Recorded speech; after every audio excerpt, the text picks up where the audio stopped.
Hey everyone, it's your girl True Crime with Eve. Let's listen to the crucial details that are explained in this radio broadcast with Kevin Miller for the Michael Vaughan search, which was broadcasted on December 10th, 2021. Pay attention to the details from law enforcement and the FBI agent Doug Hart, locals, and their testimony, but the most crucial is the one who vetted the cars and trucks going through the neighborhood. Put your feedback or questions in the comments. Live from Steve's hometown Chevrolet in Fruitland, Idaho, covering the Michael Vaughan case. We hope to hear and see and talk to many of you today to continue to raise local awareness here in Fruitland, Idaho. Joining us now, FBI Special Agent Doug Hart. Agent Hart, thank you for joining us. Thank you for having me. I appreciate you broadcasting this and keeping it in the public's eye. Agent Hart, what can you tell us about this case for people that are listening that may or may not be aware of it? Well, I can give you just a short summary. I would hope that the folks in our community have knowledge of the case. On July 27th, Michael Vaughan, MJ, went missing at about 6:45 in the evening.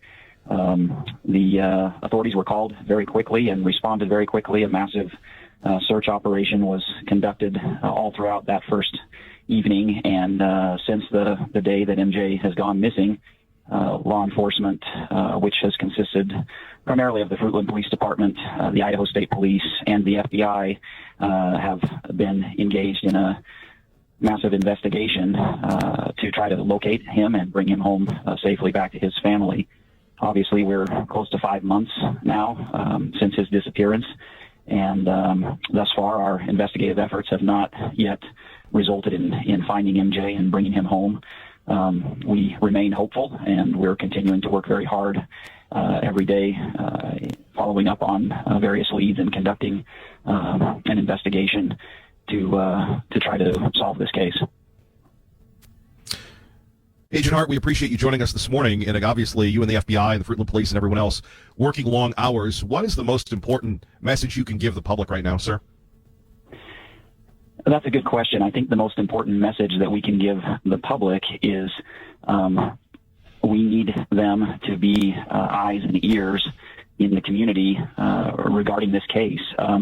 Obviously, when the case, when MJ first went missing, there's a flurry of activity involving hundreds of searchers and law enforcement personnel.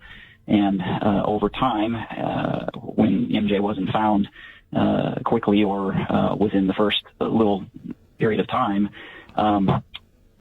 as media and the news moves on to other things, then cases like this seem to fade from the public's eye, and they tend to be forgotten about. But we haven't forgotten about it. Certainly, MJ's family hasn't forgotten about it, and I don't think the community of Fruitland has forgotten about it. But we still need those tips. We still need people to call in. We still need people to think about what they were doing on that day.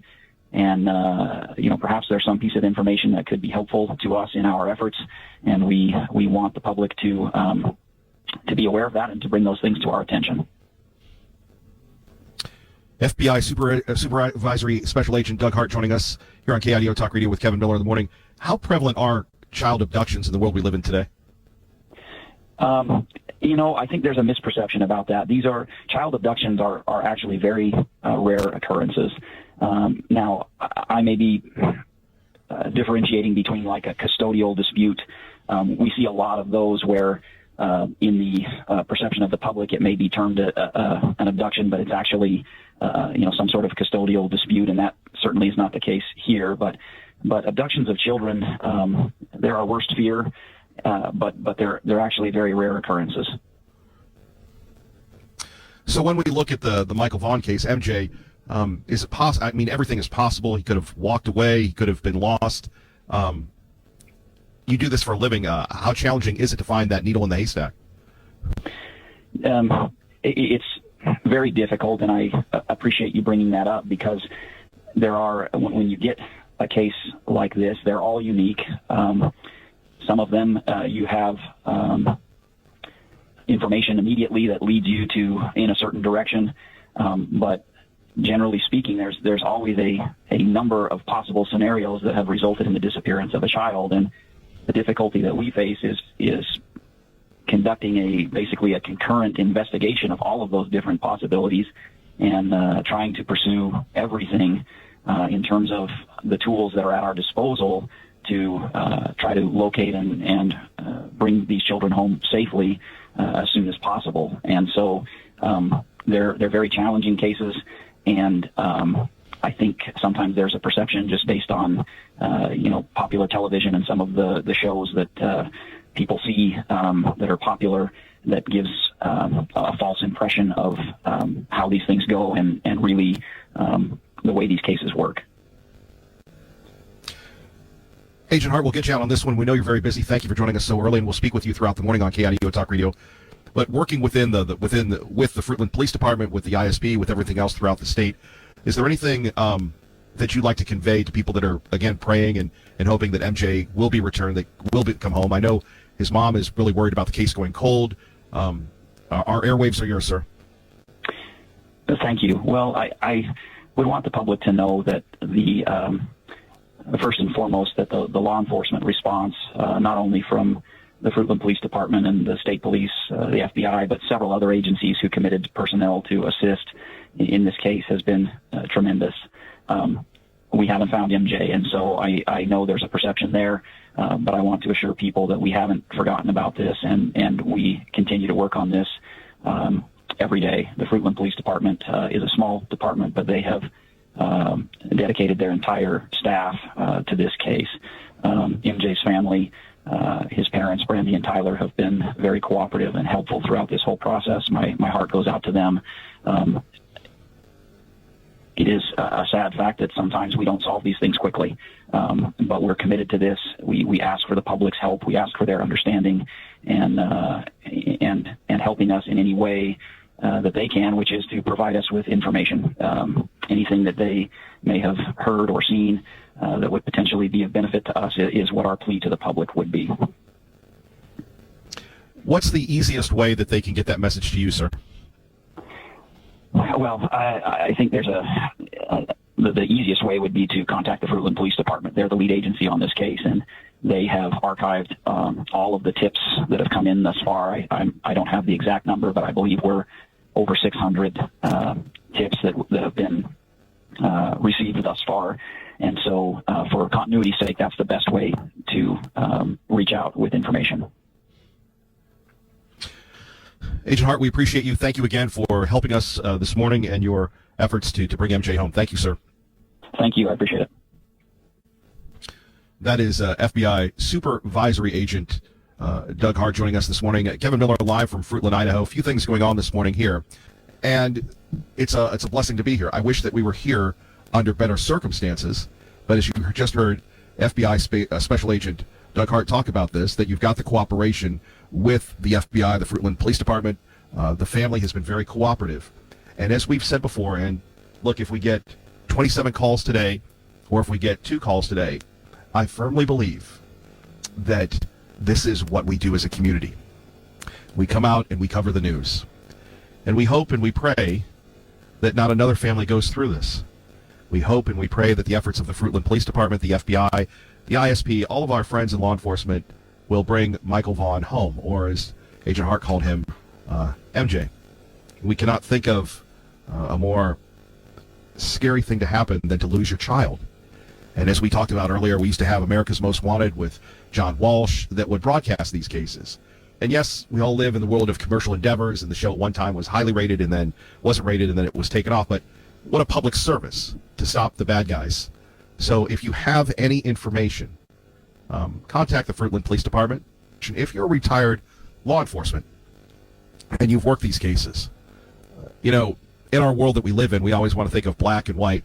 Well, how did the child go missing? We don't know. As Agent Hart said, child abductions or something of that matter. We don't know. We don't want to speculate, but we do want to help. So that's why we're here at Steve's hometown Chevy dealership in Fruitland. But as you ponder this, when you take a look at Mr. Vaughan, his parents, we're asking for help. We're asking for people that have been in the Fruitland community, or Google the story. Maybe you've seen a child that looks like Michael Vaughan. Maybe you, in fact, know something. No detail is too small in this case. So we would ask for your help in this situation. As I was pondering this, it goes back to my time working with the Nancy Grace Show. She would cover these stories all the time, and it would be nice if it was a simple matter of black and white. And that's really what we want, whether we've watched too much CSI, Law and Order, or the shows where you have a bad person, they do something bad, and the detective catches them, and we have the happy ending right before the Folgers coffee commercial, right? That's not the case in real life. However, we're doing our very best to make that happen. Apparently, welcome to Fruitland, by the way. I drove out here. Well, hold on, Art. Go ahead. Yeah. We appreciate you joining us here. Obviously, this is a very scary situation in the search for Michael Vaughan. I know everybody would like him to come home. It is. I thought about this, and my background is technical stuff in many fields. And what struck my mind is a passage that came out of the Bible that says that the angels in heaven jump for joy if even one person is saved. So that's kind of like, okay, I just have to make time to get here, and just to urge people that even one person is just as important as all the stars in the universe. Okay, I know we have all kinds of worldly problems like what's going on with the Ukraine and China and Taiwan, and we have an Alzheimer's president, and we're worried about the economy and the coronavirus, and there's a billion things out there. But just think about this little kid, 5 years old, don't know what happened to him. Maybe he got eaten by a bear. I don't know. And I know that the law enforcement agencies are doing their very, very best to try to uncover what happened to this child. And so I have a few ideas that I'd like to convey to them, but the listening audience is not going to get to hear that. It's got to be classified until success is achieved. And so that's why I came out here.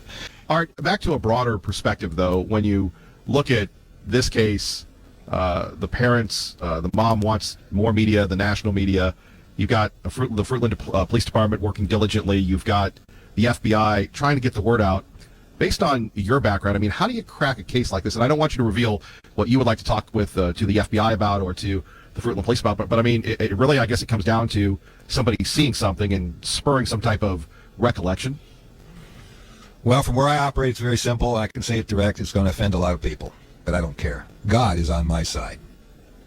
And when I have a problem that I can't solve, I just knock on his door and say, give me the answer. And he helps me. And so this information that I want to convey to maybe the chief of police or that FBI, what's that FBI agent's name? Hart? He's the head guy, the supervisory agent for, yeah. I guess they call this like the Boise office of the Salt Lake region or something. Something like You that. worked for the federal government. You would know the vernacular, the terminology. I worked at Kennedy Space Center on the Apollo project. That's a little bit more federal than Kevin Miller. So we're gonna cede that ground to you. But if you call the FBI office, you'll be able to get a hold of him. Yeah, okay. I can, or even the Fruitland people can tell him. And, we want to offer hope to people, and we have a lot of retired law enforcement officers, so hopefully the case will be cracked. But as you're a parent, this is scary. It's horrifying. It really is. I have, granddaughters. I think of my little granddaughter, 4 years old. What would happen to her? People think that I'm just a crusty old hard knock guy, but I'm really an individual that has extremely high empath. I'm an empath, a very high level empath. And so I can really put myself in the shoes of those parents. I know what they're going through. I really do, at an emotional level. And if we can't save one child, especially when it's coming up to Christmas time, then we're not worth 2 cents. It doesn't matter what kind of presents you buy, how big your tree is, whether someone burns a tree down in New York City. But that little boy, wherever he's at, he has to be found. And so the only thing I can say is to the Fruitland Police Department, if you don't give up, you can't be beat. Just keep at it. Something will show. Right. We want to encourage them and all law enforcement folks. Yeah. All of them. And I know there's a lot of problems all over the world. We talk about local politics and who's going to be running for the governor and who's doing something in Boise and, sure. What's happening at the local school board and all that kind of stuff. Meanwhile, 5 months ago, a little 5-year-old disappeared and they can't find him. That's the most important thing in life. Yeah. Yeah. Because that's all you got when you're all done. You could be a billionaire. You could have 5,000 cars and, 10,000 square foot house. You could be like the media freeloaders and go to Hamilton last night. I don't know about that. Neither do I. I didn't go either. Oh, I don't even know what that is. Well, but people have this sense of a false self-importance, and here we have a family in Fruitland, Idaho that is missing their 5-year-old son. That's important. That's the important thing. That's the number one issue. Right. Okay. 580-KIDO, where you have a missing child. How many of us have gone through that in a store, in a church? It always amazes me when you see kids running wild and you hear Brandy Neal's plea to bring back Michael. Her plea in saying, look, I don't know what hell is, but this is hell. So if you have any information concerning the missing Michael Vaughan, the disappearance of the young man, the young boy, please contact the Fruitland Police Department, the FBI, and as somebody said, over 500 tips from around the world, and what they're looking for is some type of answer. What they're looking for is some type of break in the case. Fruitland, Idaho, Kevin Miller in the morning, KIDO Talk Radio, out to FBI agent Doug Hart joining us once again. We talked to him early this morning. He joins us again to talk about the Michael Vaughan case. Agent Hart, thank you for making yourself available. We really appreciate it, sir.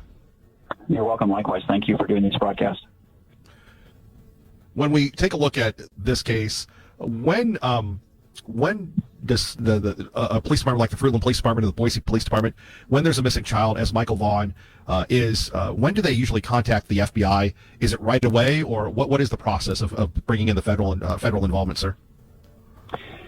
Well, that kind of varies from department to department. In this particular instance, the Fruitland Police Department very quickly entered a missing child report into the National Criminal Information Center, which prompts a call to us. We've worked with the Fruitland Police Department in the past, so I was on the phone with the captain of the Fruitland Police Department within 4 or 5 hours of MJ being reported missing, and so we were coordinating during the night as far as bringing in resources, the FBI resources, to be on scene the following morning.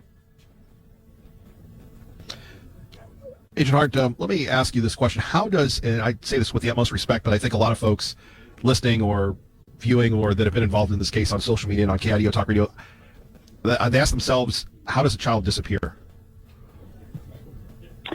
And yeah, that's a very good question. There are multiple possibilities, and so when we encounter a case like this, as I mentioned earlier this morning, we are essentially conducting multiple concurrent investigations. There are statistical probabilities, but we don't rely on the statistics, and so we examine. Children can go missing because they have wandered off and encountered some hazard that has entrapped them or made them unable to get back home. There are cases where family members or caregivers are involved in the disappearance of a child, and then there are cases where a neighbor or someone known to the family are involved, and then there are cases where a stranger is involved in a child abduction. And so at any given time when a child disappears, you have to examine all of those different possibilities, and you have to investigate all of those different possibilities and continue investigating all of those different possibilities until you've resolved the case. In this age of all the criminal justice shows, they even have like 3 or 4 shows named after your organization, the FBI. How is an investigator in the Fruitland Police Department and others maintain their objectivity and not jump to conclusions, because everybody has an opinion these days?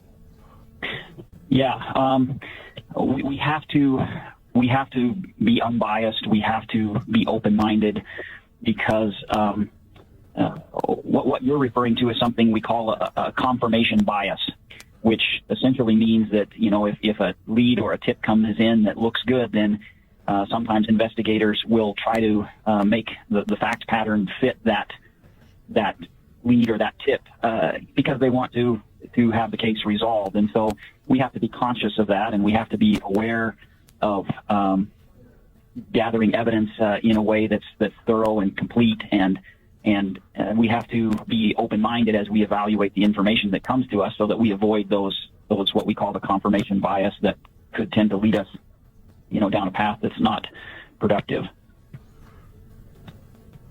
Well, and again, that seems to be the world that we live in. Agent Doug Hart joining us from the FBI, Kevin Miller, KIDO Talk Radio here in Fruitland. How is the relationship between your agency, the state agencies, and the Fruitland Police Department going, sir? It's exceptional. That's really, I've worked in multiple places during my 26 years in the FBI, and the citizens of the state of Idaho are really fortunate in that I've never seen a place where law enforcement cooperates to the degree that they do here in Idaho. And so these are relationships that are well established. Everybody works well together. The captain of the Fruitland Police Department was previously a federally deputized FBI task force officer, and so we've known him for many, many years. And similarly, we've responded to a number of incidents with the state police in this region, and so it's really a remarkable place to work in terms of how well law enforcement cooperates and coordinates with one another, and that has certainly been the case in this particular investigation. How are the parents holding up?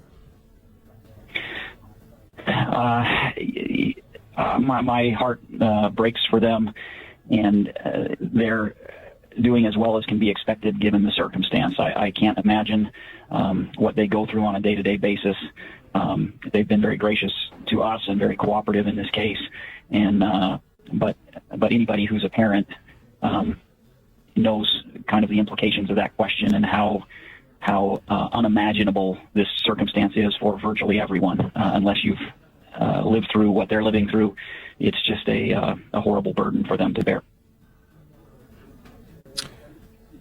What would you like the public to do, sir? Well, the public has been helpful to us, and again, given the fact that we're 5 months into this, we just our plea to the public is to, particularly those who live and reside in the neighborhood where MJ went missing, is not to forget about this case. We still need the eyes and ears of the public out in the community. I think sometimes people get frustrated when we've knocked on their door 3 or 4 or 5 times, or we need to keep talking to them. There's always a reason for those things, and so we would ask that they continue to be cooperative. But those who reside in that neighborhood where MJ went missing, we've done over 500 interviews in that neighborhood, but we need them to keep thinking about this. To, if they haven't been interviewed, or if they have thought of something new, or if they looked at their calendar and realized, maybe there's an appointment they had or someplace they were traveling, maybe they did see something that didn't seem important to them that might be important to us. We still need them to help us, and the best way they can help us is by providing information and cooperation. Agent Hart, we'll get you out on this one again. We know you're very busy, so we appreciate you making time for us today. Is there anything you could say to parents so that this doesn't happen to their child or grandchildren? It's every parent's nightmare, every community's biggest fear. It certainly is. So I would say a couple of things. First,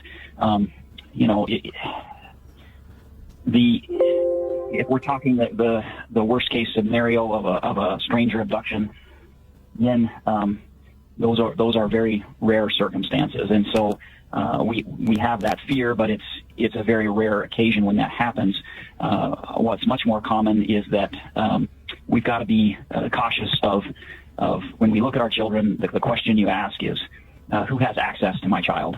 And so if we're talking about protecting our children, what we're talking about is, for me as a parent, to whom do I give control of my child? And so we're talking about just being cautious and knowing where your children are, and are you cautious, and do you really know whose house are they at? Who's at that house? Who's with them traveling somewhere? Who's got who's alone with them? Who has that access to their children? And by far, those are the circumstances where a lot of these tragedies occur. Is in those types of situations where people are given access to children. Not in any sense of abandonment, but just in the course of daily life. We just have to be cautious and we don't want to be paranoid. Nobody wants to live that way, but being thoughtful about who is alone with our kids and who has access to our kids goes a long way in protecting our children. And Agent Hart, if people have any information, they should contact the Fruitland Police Department? Yes, and that's just for continuity's sake. The Fruitland Police Department is the lead agency on this case, and they have accumulated every lead and every tip that's been submitted thus far. And so just in order to maintain that focus, just call the Fruitland Police Department with any information you might have, and then all of us who are working on the case would coordinate with them to follow up on that. Agent Hart, thank you again, sir. Thank you. I, again, appreciate the broadcast and having this case kept in the public's eye. Agent Doug Hart joining us from the FBI office in Boise. We appreciate him. Kevin Miller, KIDO Talk Radio. More of your calls concerning the missing Michael Vaughan. We want to bring the monkey home. Let's go to Captain Harry. Captain Harry, good morning. You're on KIDO Talk Radio. Top of the morning, Kevin. Boy, there's nothing worse for a mother than they're losing their child. That's the worst thing ever, is outliving your child or having anything happen to him. And I have nothing but hope they find Michael before Christmas. That would be the best Christmas present she could ever have. I wonder, I have a question to the FBI is, my other good favorite radio guy, old George Norrie, and I'll get a hold of one of these super psychic people and I believe in that talent, that they have people. I wonder if the FBI has anybody out there that has a little psychic power that could try to get them on the right trail and help their cause and see if they can find this little young lad. I'd be curious of that, if they went that route at all. And on your other subject, I'm sure they're keeping everything close to the vest. Yes. Yeah. Well, they had a lady on there last night. I mean, they have people that just have that gift. It's a gift, and it's for real. And they hopefully they probably already are on that. I would assume. But thank you, Captain Harry. Through God's grace, we all follow. We all pray for Michael Vaughan and want to bring him home. Yourself available. We really appreciate it, sir. You're welcome. Likewise. Thank you for doing this broadcast.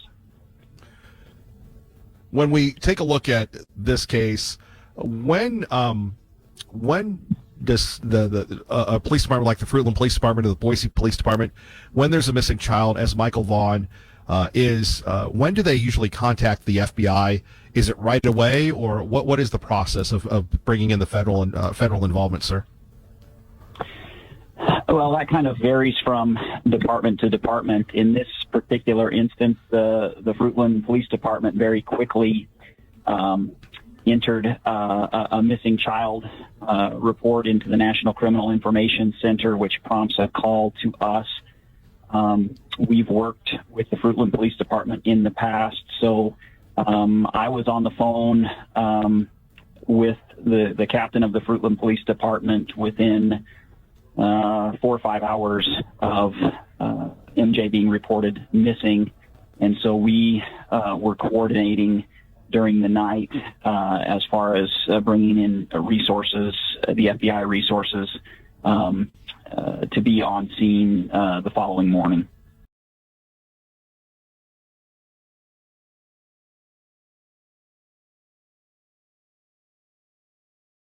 To Tess. Tess, good morning. You're on KIDO Talk Radio.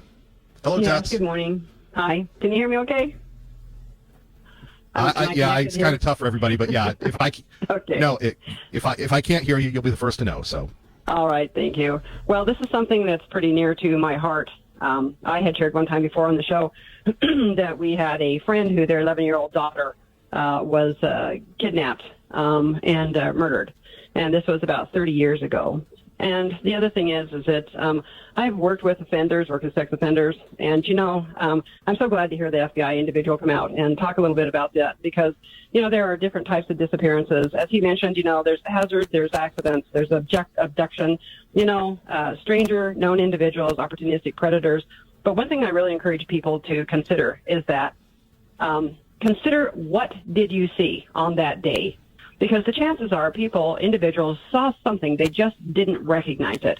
So I would encourage people to, sit down and try to remember that day. And the reason I say that is because, when people say this could never have been someone in the family, a friend, a neighbor, that's absolutely the wrong type of thought. Everyone comes under suspicion when a child is missing. In our friend's case, this was an older individual who actually was fixing bicycles for children in the area. And this was not the first time. And this was an opportunistic kidnapping. But you also have children who wander off, and they do. They have accidents. So it's still not too late to, look in the wells, check the canals, check vehicles that are not in use, motorhome, abandoned houses, garages, appliances. For goodness sakes, check old appliances that are sitting outside. something else that I wanted to mention too is that what do you mean by check the appliances? Well, but you go out, kids actually Tess, call in things like what do you mean? Like old ovens, old freezers, old refrigerators. They crawl into trunks of cars that they can open up and get into. They get into parked vehicles and lay down in them because they're tired. Close the door and they could be there. Does that make sense to people?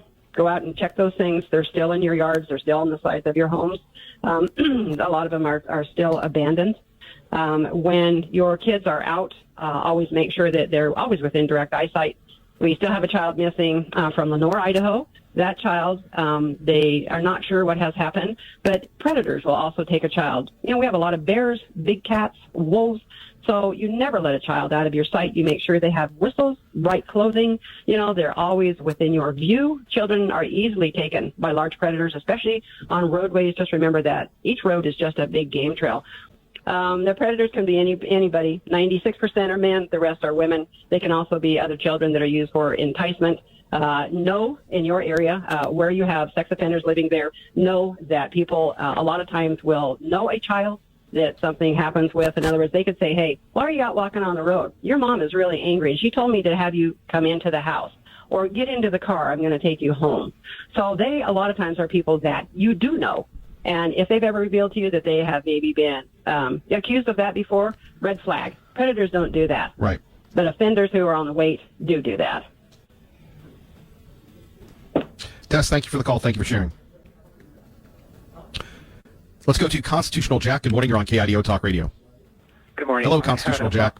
On the other note, this is a very solemn day to hear all these stories about this boy, and sometimes I've lost a couple of children in death, and it's actually easier. It was easier for my wife and I to lose them than to have them abducted. My son was 4 years old. We were at a chiropractic place in New Jersey many years ago, getting ready to leave. My 4-year-old son ran out the door. We didn't think anything of it. On a very main street, tons of traffic, hundreds of cars going by every minute. We walked out into the parking lot. He was gone. Called the police. 20 cop cars came, and we looked and scoured the area for 20, 30 minutes. And like Tess was saying, we finally actually found him in a dumpster. He had crawled up into it and was inside, and he couldn't get out. So, yes, that was the end of a good story. And so, anyway, my heart, as everybody's heart, goes out to these people. And again, my apologies to your audience. Kevin, that's it for now. Thank you so much. Doing our very best to raise awareness in the Michael Vaughan missing child case. Tonia Lopez joining us from the Fruitland Chamber and business owner at Service Salon. Tonia, thank you for joining us. Thank you for having me. Well, you were just telling me off the air the impact Michael Vaughan's missing has had on the community. For people listening on the KIDO Talk Radio app around the world or in the Treasure Valley, can you take us through how the community is reacting to the missing 5-year-old little boy? Sure. It's pretty devastating. Things like this just don't happen in small town USA. We're very little, and everybody knows everybody, and everybody knows somebody that has a small child, and having a little 5-year-old boy in your backyard just disappear is completely devastating. Well, what would you like to say to people that may have seen this case, they haven't seen this case, and can you take us through the last 5 months? So the last 5 months have been completely just like a disarray for everybody. You see his face everywhere. Like I said, you drive down 16th. We have one stoplight in this town, and there's a big banner of him. You walk into any bank here, you see his picture there. You walk into any convenience store, you walk into any small business, and you see his picture. And everybody is still talking about it. Everybody is still aware. Everybody is still reposting things and trying to bring Monkey home. And it's just really sad. And I would imagine there have been a lot of people scurrying the neighborhoods and just everywhere. And you have the river here, you've got Ontario, you've got a lot of area to cover. Yes, there is a lot of area to cover. That night, we were hoping to find him, obviously, but hundreds and hundreds of people came together and just searched and knocking on people's doors. And it was, from 7:30 till wee hours of the morning. You hear the helicopters come. We had drones come. We had dogs come. And we were just hoping that maybe it was in the summer, correct? At the end of, it was actually July 27th when he went missing. And so it was hot. So did he get into somebody's car? Did he, fall asleep somewhere? We have fields around here and things like that. And we do have the river, but it was just devastating that we did not get to find him in those first 48 hours. And could you describe really Fruitland for people that, we have a lot of people at our work at KIDO Talk Radio. They don't go outside of the city of Boise. They think Meridian is a long way away. So sure. Could you describe the area here in Fruitland as opposed to someone who maybe they live on the north end or in downtown or West Boise? Sure. So we're pretty small. Like I said, we just have, well, actually, we do have 2 stoplights because we have the one that goes into Ontario now. So my apologies, Fruitland. We're bigger than we think. Very small. We only have 1 high school. We have 1 elementary school. We have several churches. We have a few banks here. We don't have any major restaurants. I think we have, we did get 1 this year. So we're just really The Country small. Kitchen, that's in Ontario, though, isn't it? Yeah, that doesn't exist anymore. Okay. I saw the sign as I was driving through, but you've got a hospital here, but it's very small town America. Very small. Very small town USA. Mm-hmm. And then you said you have a lot of fields and such around here? Absolutely. Yep, a ton of fields, whether it's onions or apple orchards or whatever. There's just fields everywhere that surround Fruitland. You come in on Highway 95 and you pass a whole bunch of fields even before you get to the town of Fruitland. Right. So he could be anywhere. He could have been anywhere, yeah. Right. When we take a look at you on July 27th, can you recall hearing the news and the community itself, and then before you know it, you're describing something that we usually just see in a movie with drones and helicopters, Absolutely. and then you're living it. The Yes. people here are living it. The parents are living it here. Everybody's on Facebook. People are calling each other. People are, do you know anybody that lives close to that area? We're calling people that live in that area. Can you go look in your car? Can you go check your backyard? Can you walk outside? Can you check your Ring camera? Can you do whatever? And I don't know how many people showed up to go searching for him, but it was pretty amazing. And it reached, again, we're not that big, but people were knocking on people's doors he lives on one side of the highway, and on the other side, people were even knocking on doors over there, just anywhere we could look. Everyone was searching. Then you've got the authorities here, the Fruitland Police Department. You've got the FBI, and you have the family that is, as the mother described, Brandy Neal described on Newsnight, they're going through hell. Absolutely. I can't even imagine, as a mother myself, I can't imagine what she's going through. But this community is also just so devastated for her. How does this happen here? How did a 5-year-old boy just go missing here from Fruitland? Things like that don't happen here. So we would love to find him. Like I said, I was in Reno several weeks ago driving back, and in Winnemucca, I went to a convenience store there, and there was his face on the door. And it's just like, hopefully we just can reach more and more people, and hopefully we can bring Monkey home. Right. And then we look at not only the road to Winnemucca, but you've got Oregon. Yes, Oregon is just, Right. from right where we're at, it's less than a quarter of a mile away. Can you describe the big banner, the one stop sign? Okay, stoplight? so yeah, it's on Highway 95, which we call Whitley, and 16th, there's like a huge banner of his face and just his name and that he's missing. And like I said, you go into any local business here and you can see his face. And we're just hoping that maybe somebody that doesn't live here, that is traveling on the road, that can just see that banner, has seen him somewhere and can bring him home. Anything else you'd like to share with us? We appreciate you coming by. Just hopefully people in Boise are aware and can be more aware in that area. Hopefully we can get some banners and stuff out there. And I can't imagine this happening, but we just want to give awareness for everybody, for missing children everywhere. Right. Tonia, thank you. You're welcome. Thank you for having me. More coming up next on KIDO Talk Radio. KIDO Talk Radio. KIDO Talk Radio. Miller Now. Sean Hannity this afternoon. KIDO Talk Radio. Okay, let's go to Lucille, and we're going to try and also get Matt in before the top of the hour. Lucille, good morning. Good morning, Kevin.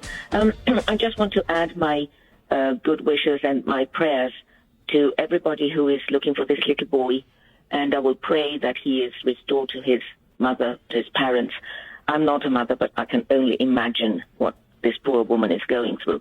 So I'll add my prayers, Kevin. I hope everything will be all right. I hope this little boy will go back to his mother, and they can all have a great Christmas. And also, the gentleman who called to apologize, I'm sorry, I missed his name. Constitutional Jack. Thank you. Constitutional Jack, thank you so much for apologizing. I was not offended, but I just want to thank you, because it takes a great person to admit one's fault. And so I want to say thank you to him, and I think he was very brave in doing that. And that's all I'm going to say for today, Kevin. So have a good day. Thank you, Lucille. Let's go to Matt Fry, who joins us now from the Fruitland Chamber. Matt, thank you for joining us. Hey, good morning, Kevin. Well, we were just talking to one of your colleagues, Tonia, and she said that when this happened, you were out searching for Monkey, for Michael Vaughan. Can you take us through that, please? Yeah, so that night, I was at home actually with my family, getting ready to go to bed, and got a text message from the sheriff's department through their emergency notification, that there's a child missing, and anybody that was willing to volunteer to go look could meet at the high school. They were forming some search parties. And yeah, so, when that came through, I looked at my wife and I said, hey, I'm going to go look. because, you know, if it was our kids, I'd want as many people helping as possible. So, yeah, I got up, went down there, stayed out till, gosh, I don't know, it was probably 2 or 3 in the morning. And, you know, we were searching everywhere. You know, the area where Michael went missing is right around where I grew up. So I was pretty familiar with the area, kind of knew some potential spots where, you know, if I was a little kid, got away from home, got scared, I might try to hunker down and wait it out. But, you know, as you're well aware, after we had searched, you know, there was really no sign of him or where he had been traveling. What went on in your mind as you were searching for Michael Vaughan? You know, we were all hoping for the best, that, you know, there would be some sign, some evidence. You know, it was relayed to us that, you know, he was in like some pajama type clothes, potentially wearing flip-flops. You know, some of the other searchers that were out there, you know, we're relatively rural area. Majority of the folks here, you know, are familiar with rural lifestyle, which involves hunting. So there was a lot of folks that were scouring the edges of fields, looking for sign, you know, tracks. 5-year-old's not going to be able to make it through a wet, heavily watered cornfield or alfalfa field without making some kind of tracks. And everybody was doing the best they could, looking for any sign. And, you know, we're just hoping for and praying, I guess, to find some sign that would put us on the right path so we could bring him home. How would you describe the community's reaction to this, Matt? Shocked. You know, we're a small town. Very, I would call us a very tight-knit community. I don't think anybody would imagine something, you know, like this would happen in our town, you know, and everybody just, I would say during that search, everybody was thinking, you know, he's at a neighbor's house, he's got to be on a couch somewhere, you know, because it's not something that anybody would fathom could happen here in Fruitland. And I know you've talked to folks involved in this case, that the awareness, obviously it's great that it's in Winnemucca, his photo, and throughout the country and the national media. How do you all remain hopeful? Well, I think that's the only thing you can do, you know, is keep praying, keep holding out hope that somehow, some way, you know, we're going to be able to bring Michael home, get him back to his family, and, you know, get them closure. You know, we had the search that night. There was another search organized by the police department, you know, that I participated in. The chamber and other community volunteers spread flyers, you know, and I don't think it's just the community. I think it's anybody who's looked at the case is still holding out hope that, you know, there's an opportunity to bring Michael home. You know, when we were spreading flyers, we went up to Cambridge Council area, and everybody there, you know, they were familiar with the case, very excited to get the flyers so they could get them hung up, bring some more awareness. You know, it's difficult with how, you know, where we are in relation to Highway 95, major north-south corridor, and I-84, major east-west. And, you know, there's a lot of people that come through here. They might not stop and hang out in town, but the more awareness we can bring to the case, I know Tonia mentioned that there's some huge banners posted up, you know, some downtown, some on the way out of town, that nobody's going to miss. So just the more awareness we can bring to it, and, you know, we appreciate everything you're doing to help highlight the case as well. Well, Matt, we would love to do more, and we apologize for not being out here more often. Out here, it's home for you. It's home for all of us. Anything else that you'd like to share with people listening right now on KIDO Talk Radio? The only thing that I'd like to share is, you know, somebody somewhere, you know, whether it's in that neighborhood, across town, saw something that, you know, they don't really think anything of, but if there was something that you noticed that seemed slightly out of place, you know, go ahead and call, report it.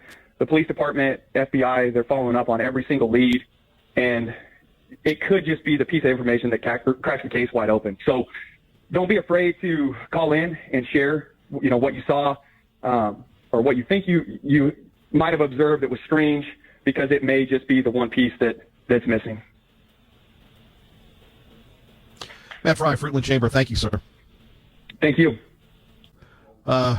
Doing our very best to continue the work of others, keeping our prayers for Michael Vaughan, Monkey, to come home. Joining us now from the National Center for Missing and Exploited Children Angeline Hartmann. Angeline, thank you for joining us. You're welcome. Thank you for having me. You do this, I don't want to say this all the time, but this is everybody's worst nightmare. It's a challenge really to introduce you to this segment because just what a powder keg issue this is, and God bless you for doing your work all the time. Can you help us with this case? Can you help us why children are lost, ma'am? Yeah, we appreciate that. Children are missing for many different reasons. The biggest misconception is that a child is abducted, a stranger abduction, right? That's like the rarest of all rare cases. So that only happens, let's call it 2%, 1%, right? Most cases where a child is missing, it's where a child has either left home, let's say voluntarily, left and maybe intended to come back, and something happened while they're out there. That's kind of the loose runaway category. And there's, family custodial issues. That's another category. But recently the police chief brought up the possibility that because Michael has been missing for so long, it's possible that he has been abducted. And if that's the case, this is just extremely rare. And it's even more important that we have to get the word out, because if that's the case, he could be anywhere by now. No longer in Idaho, could be anywhere. And that's the key to bringing him home, making sure that people are aware that he is still missing, that, that they're alert. And, because the police can't do it all. So as a community, everybody has to get involved beyond Fruitland.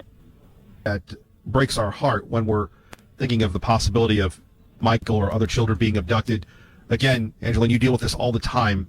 What goes on in the mind of people that take children? Why do they do it? Yeah. Well, that's a tough one. I mean, I wish I had the answer, really, Kevin. I don't know. Because what Michael's family is going through right now, as you mentioned earlier, is a nightmare. I spoke to his mom this morning, and, as you can imagine, every day for her feels like it goes on forever. And now that's almost, 5 months here, and we're into the holidays, and it's getting colder, and she's out of her mind. She can barely think, and I can't believe she's keeping it together. And she really does appreciate all of the support from the community, but it's very tough to imagine what is happening to him right now. So here's what I want to let people know too. A lot of times in these situations, people say they're under the impression that if a child is not found pretty quickly within the first couple of days, they think, oh my goodness, like that child's not coming back. We can't locate that child. Or, they immediately go to the negative. But as well as I do, you've heard the stories of children who've escaped their circumstances, or people children who have been rescued, children who have been found because others were alert. Every situation is different, but that is the key. And that's why I keep emphasizing that. Number one, to believe that he can be found. To believe that no matter who you are, you never know when you're the person who can make that difference, right, for that child. At 5 years old, he is depending on someone to find him. It's much different than I don't know if you remember several years ago, the stories of the missing women in Cleveland, Ohio. There are 3 of them in right. A man's house there, right? And one of them escaped. And then when police went and followed up, 2 more girls were found there. Those were all women. At the time, they were children who were thought to have been runaways. And that's a whole different story that we can get into another time. But, the misconception when it comes to runaways. That's why I was very careful about what I said earlier when we were speaking about, that runaway category, because I think people tend to use that term and kind of dismiss it. But the truth is, these days, children sometimes leave their homes and intend to come back, and they get stuck out there. Anyway, my point in all of this is those women had been missing for at least 10 years, 10, 11, 12 years. And they were still found because one escaped her circumstances. And everybody knew who she was in that town. They'd been looking for her. Like I said, in this case, he's 5 years old. It's up to everybody else to find Michael. No matter what the circumstances Angeline Hartmann are. joining us from you're right, from the National Center for Missing and Exploited Children. How are children exploited? Well, a number of ways, but, a lot of times we're focusing now on children who are exploited online, right?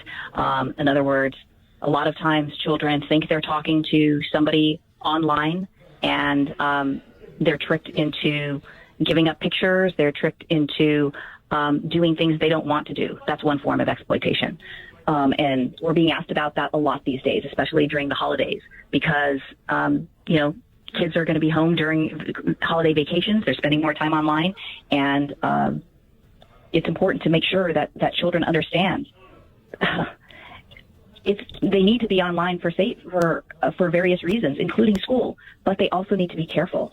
And sextortion is a big issue. NCMEC cyber tip line, that's the mechanism for reporting suspected child sexual exploitation, including sextortion. But the cyber tip line is where people can report if they think that a child is being exploited somehow. And when I talk about sextortion, sometimes people don't understand. That's basically blackmail, when they acquire sexual content from a child, in exchange for so many different things. That's a long explanation, but it's something definitely people need to be aware of. And could you repeat the website for the tip line? Well, to make a cyber tip line report, they just need to go cybertip.org. The easiest thing is to go on our website, missingkids.org, and they can find out a lot of information about these issues. That's where I direct people to that, because there's two things. Number one, if they have information about Michael, that's where they can go. Then they also can report anything to the cyber tip line regarding suspected child sexual exploitation. So, people always talk about, they're disturbed about these issues, and it's a tough thing because people care about missing and exploited children, but it's also a tough subject to talk about because people don't want to think about it. So I found if we direct people to the website, it's an easier way for them to learn about these issues, and they can take it kind of in doses, But it's important for people to talk about it because we do need to know what's happening out there, and there's safe and careful ways to learn about it. Well, you're right about that, and I go back to every parent's worst fear, every community's worst fear. Angeline, for again trying to be sensitive here, is how common or uncommon is it when you have children, regardless of their ages, that just go missing? Does that happen a lot, or hopefully not at all? Yeah, well, right now there's more than 360,000 children missing across the country, right? To me, that's a lot, And it's hard to put that in perspective, like what's a lot? That's not too bad. Like, the National Center helps bring home a lot of children. I would say more than 90% of those children who are missing end up found, right? And so that is what I like to focus on, that most missing children are found. But again, when we talk about what can the community do as they learn about this issue, is they can go to missingkids.org and they can find out who is missing in their community. There's a simple way. You just put in you go to missingkids.org, you search you go to the search area and you put in your city and state, and the children will pop up. And maybe if you're in Fruitland, it's only Michael who's missing in Fruitland, but you can find out about other kids in the surrounding areas because you never know where those children will end up. And you've been to Walmart, I'm sure, like you've heard about those posters who are up, the posters that are up on the Walmart wall right before you walk in at the entrance. That's a very popular program. But think about how often, especially during these busy times, so many people just pass by and, it's just wallpaper and they keep on going. We only ask that you take a second or two to just look at those faces, because that's all it takes. That program is very successful because people do take a couple of seconds to look and see if they recognize those faces. Angeline, we'll get you out on this one on KIDO Talk Radio. You've talked to the family. You talked to Brandy this morning, Michael Vaughan's mom. Can you describe how she's doing, and is there anything people listening right now, whether in Fruitland or throughout the country on the stream, can do? Yeah. When I talked to her this morning, she said she was just hanging in there. And, she's just now really starting to do media interviews. I mean, she couldn't bring herself really to do it all of this time. It's just too difficult for her. So really the first time she spoke out publicly about it was on that press conference a couple of weeks ago with the police. And, you know, she knows there are searches going on and there are events happening in Fruitland, and she just says she's hoping that she knows people get busy during the holidays, so she appreciates everybody still helping. But she's really hoping that they hang in there and they keep on helping, because it's getting colder and people don't want to go outdoors. People are very distracted right now. As far as what they can do is, you know, just, for me, I think just still sharing his story on social media is the biggest thing. Sharing any stories about him, about any activities, still sharing his poster and keeping his name out there. I have plans to interview Randy, Michael's mother, hopefully here in the next couple of days. And we're going to do, you know, a special story for the holidays, to remind people that while they're spending time with their families, there's one mom in Fruitland who's still counting on everybody else to help bring him home. It's a tough one. It really is. Angeline, we appreciate it, and we'd love to have you back. We thank you for joining us here, and the website one more time to help folks find missing kids. Missingkids.org, and our phone number is 1-800-843-5678. Kevin, we appreciate you having me on. We appreciate you giving so much attention to missing kids and keeping Michael's story out there, because, again, this is going to be key to bringing him home. It really is. After so many months, keeping his name out there and keeping him at the top of mind is going to make a difference, whether everybody realizes or not. We've seen it over and over again. So thank you. Thank you, Angeline. You have a great day. Thank you.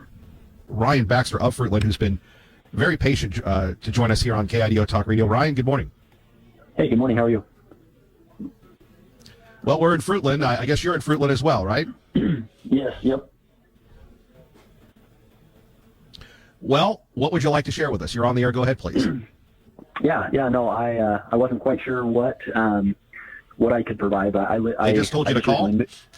Yeah, and I lived in the subdivision right across the street from where Michael was, and it was kind of amazing seeing what the kind of what was going on behind the scenes with the police department.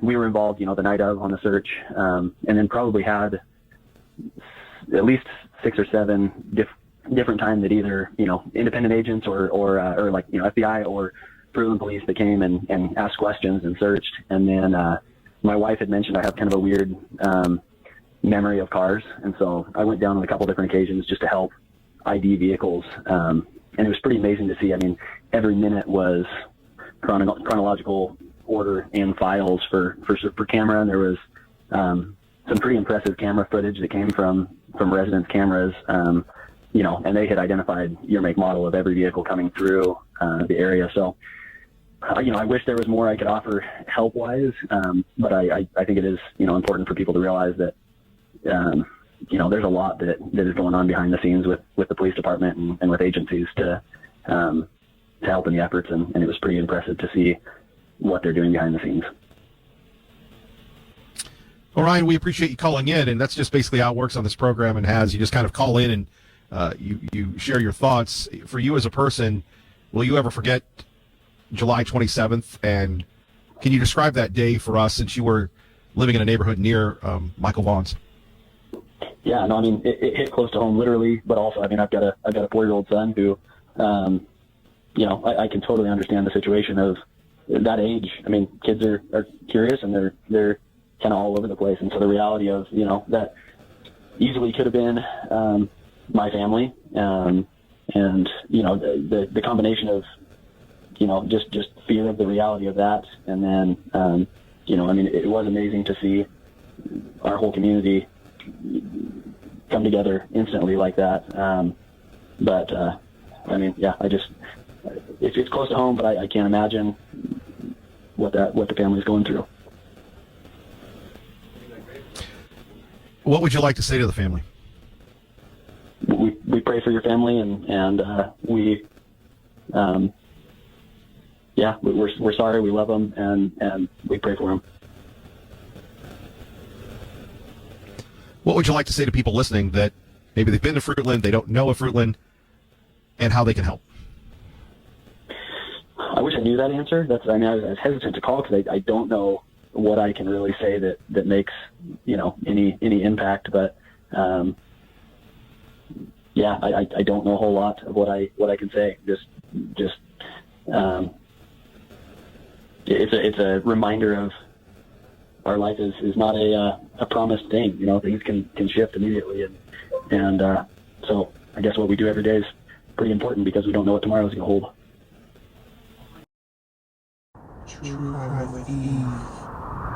Thanks for watching.